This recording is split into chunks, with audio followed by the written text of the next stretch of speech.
SNDPफोरनि न' बिथाखौ एंगारनानै थांनो थोननाय थाखानाय आफाद ना गोदानै आफाद बे बिथांमोनखौ फोसाव बिलाइनि गेजेरजों बिथांमोनखौ गोदान बोसोराव थांनाय 13 थारिख बे दिनखालि SNDPफोरखौ मोनसे लाइजामजों नटिस होदों। बे थाखानाय आफाद ना गोदान आफाद गोदानै SNDPफोरा सोमावफिननो गोनां जागोन नामा? SNDPफोरनि सोमावसारनाय आरो फिनै सोमावफिननो गोनां जागोन नामा?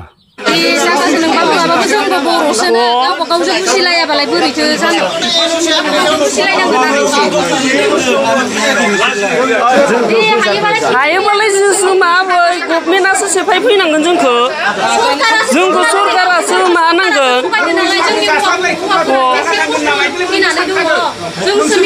जोंसो बेसे जोंखौबो नायनांगौब्रा नोंथांमोना एसे माबायाव खालामबा जायाना। गिबि गिबियावनो आंनि चेनेलनि नायगिरि गेदेरमा रायजो राजा भिडिअनि फुटेजाव नायनानै बयबो सासे बर' बिमानि खुगानिफ्राय दुखुथिया रावखौ जों खोनानो मोनबाय। बेसेबां दुखुनांथाव।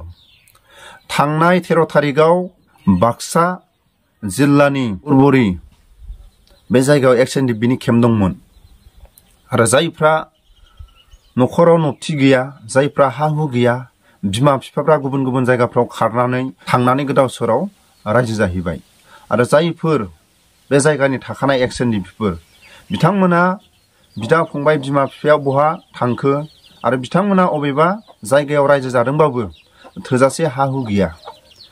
जायफोर बिथांमोना न' लुनानै दं बिथांमोना नबथि हा गैजायै। दिनैनि समाव जों खोनानो मोनबाय 13 थारिखआव बिथांमोननि न'खराव थांनानै हाजार हाजार मानसि आबसुनि साहित्य सभानि गुबुन गुबुन धर्मनि बेबायदि थांनानै बिथांमोनखौ बे जायगानिफ्राय जानगार जानो होदों आरो बिथांमोननो लाइजाम गांसे गांसेबो होलाङो। बेसेबां दुखुनांथाव। नाथाय जों माखासे गारबोनाय समफ्राव अबा चिरां जिल्लायानो जा अबा गुवाहाटियानो जा गुबुन गुबुन जायगायाव सरकारजों जेब्ला बर'फ्रानो हखार जायो साहित्य सभा आबसु गुबुन गुबुन बर'नि धर्म आफादफोर जों रावखौबो सरकारनि जों बिरोधिजों बुंनाय खोथा जों नुफेराखै।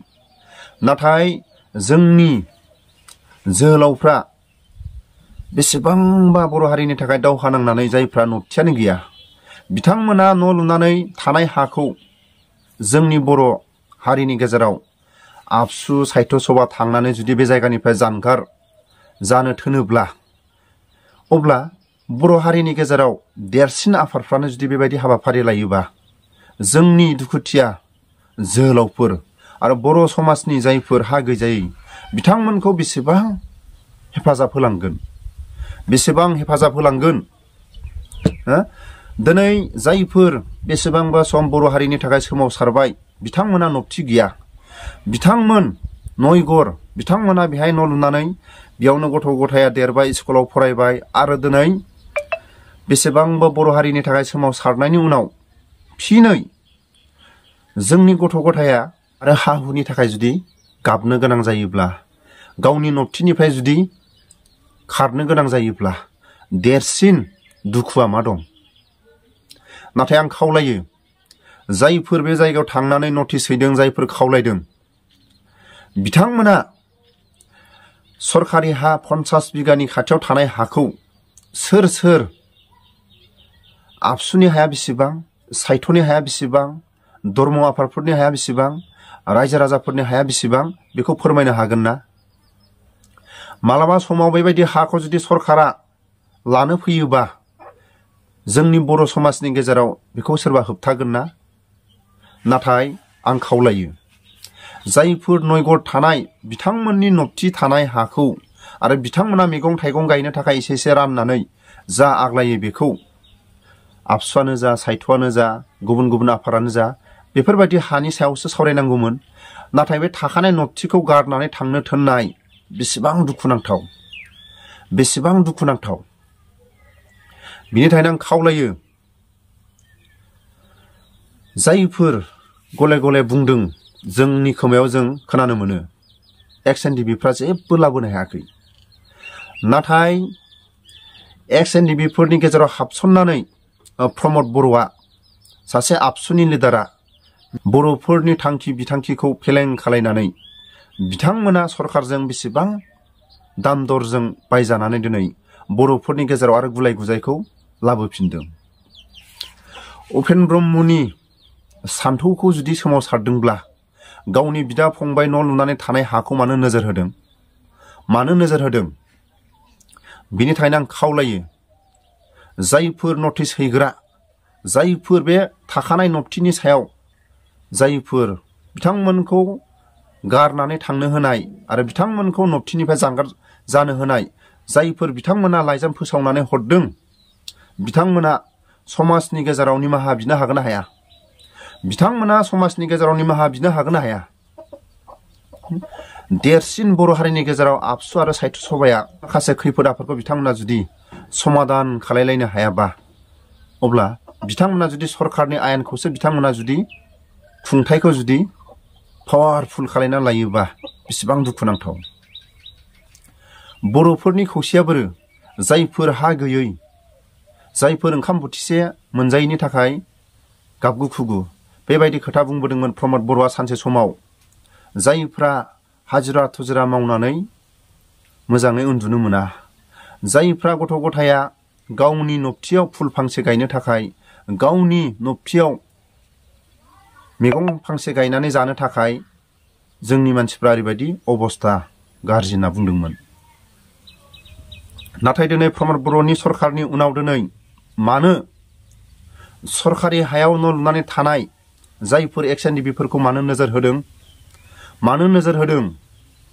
बिनि थाखायनो आङो गोख्रों साफ्रोमबो एक्सएनडिपिफोरखौ आङो खावलायहरो सांग्रां जानो थाखाय।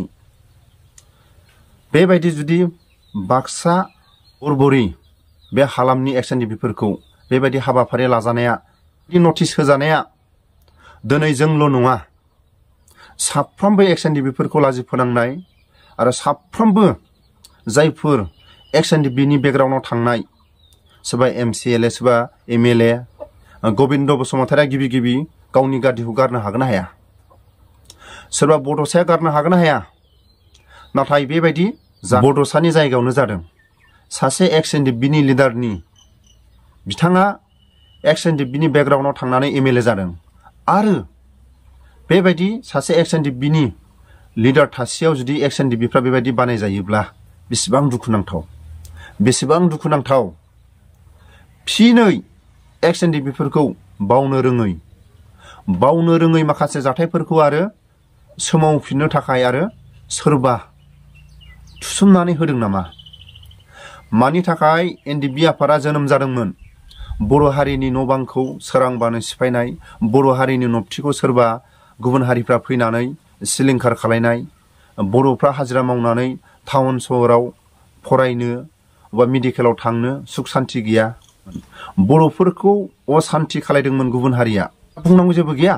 जुदि 50 बिगानि खाथियाव दङब्ला नयगर एक्सएनडिपिफोरनो थाखानाय न'खौ आरो जायफोर बिथांमोना खेथि मावनो थाखाय बिथांमोननो होनानै, बिथांमोना सलिनानै जानो हानाय बिथांमोननो हाखौ होनानै माखासे आग्लायनाय हाखौ सोरबा आबसुआ लायो, ना साहित्यआ लायो, ना धर्म आफादा लायो, बेबायदि माखासे बिथांमोना बिनि सायाव सावरायनो हायो।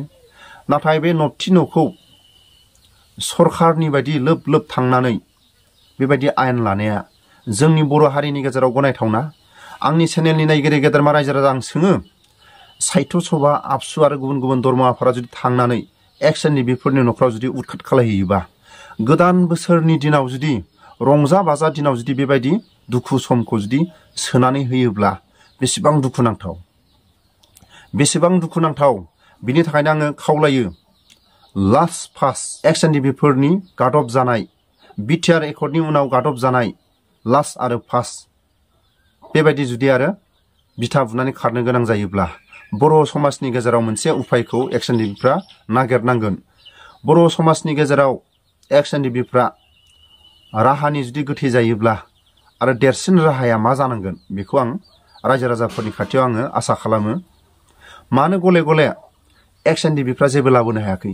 जेबो लाबोनो हायाखैब्ला प्रमद बर'आ गेजेराव हाबसननानै मानो गादियाव जिरायनानै दं?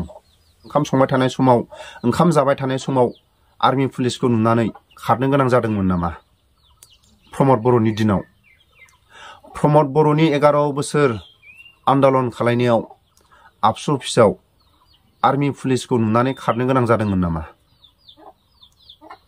बिनि सायाव आं जाहाथे आंनि बुंनायफ्राव गोरोन्थिफोर जायोब्ला साफ्रोमबो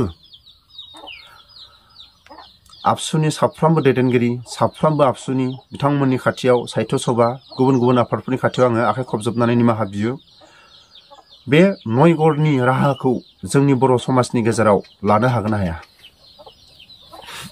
जोंनि अल आसाम एक्स एनडिबिफ्रा जायफोर बेबायदि बिटिआर एकर्डनि उनाव एक्स एनडिबिफोरनि सायाव माखासे गुबुन गुबुन आफादफ्रा नोजोर होबाय थानायनि सायाव राहा लानो हागोन ना हाया जोबथा राहा आयेननि राहा आरो आयेना जुदि गोथे जायोब्ला देरसिन राहाखौ बर' समाजनि गेजेराव लामा दिन्थिनांगौ आं बेखौ आं खावलायो